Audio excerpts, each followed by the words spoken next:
Parliament के दोनों सदनों ने prevention of insult to national honour amendment bill 2026 pass कर दिया है।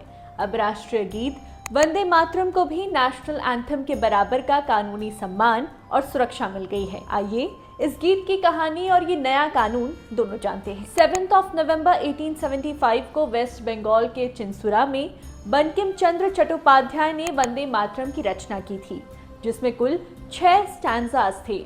बाद में 1882 में उन्होंने अपने फेमस नॉवल आनंद मठ में इसे शामिल किया। इसे लिखने की 2 बड़ी वजह थी। पहला ये कि 1870s में अंग्रेजों ने सरकारी कार्यक्रमों और स्कूलों में British anthem God save the queen गाना कंपलसरी कर दिया था।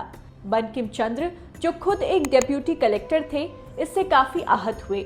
उन्हें लगा कि भारत के लोगों के पास अपनी मातृभूमि की वंदना करने के लिए अपना एक स्वाभिमान भरा गीत होना चाहिए। दूसरी ये बात थी कि उन्होंने भारत भूमि को एक माता के रूप में देखा और संस्कृत और बंगाली मिश्रण में इस गीत की रचना की। 1896 के कैलकाटा कांग्रेस सेशन में रविंद्रनाथ टैगोर ने इसे पहली बार गाया था। 1905 में जब वाइसरॉय लॉर्ड कर्जन ने बंगाल का पार्टीशन किया, उस वक्त वंदे मातरम आजादी की लड़ाई का सबसे बड़ा नारा बन गया। 1937 में कांग्रेस ने इसके पहले 2 स्टैंजास को ऑफिशियल राष्ट्रीय गीत माना।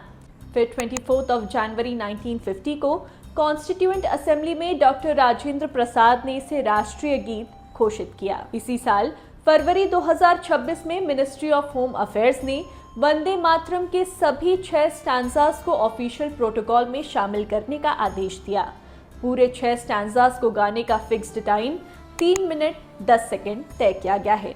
नए प्रोटोकॉल के हिसाब से अब किसी भी ऑफिशियल इवेंट में सावधान यानी अटेंशन पोजीशन में सबसे पहले वंदे मातरम गाया जाएगा और उसके बाद नेशनल एंथम। ये जो बिल अभी पास हुआ है, इसके सेक्शन 3 और सेक्शन 3A में जो सेफगार्ड्स नेशनल एंथम को दिए गए हैं, बिल्कुल वही सेफगार्ड्स अब नेशनल सॉन्ग को भी दे दिए गए हैं।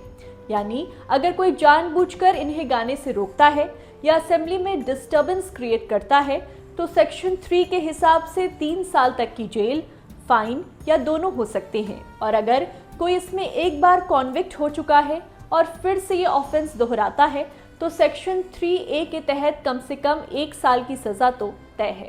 तो इस नए अमेंडमेंट पर आपकी क्या राय है, मुझे कमेंट्स में बताएं।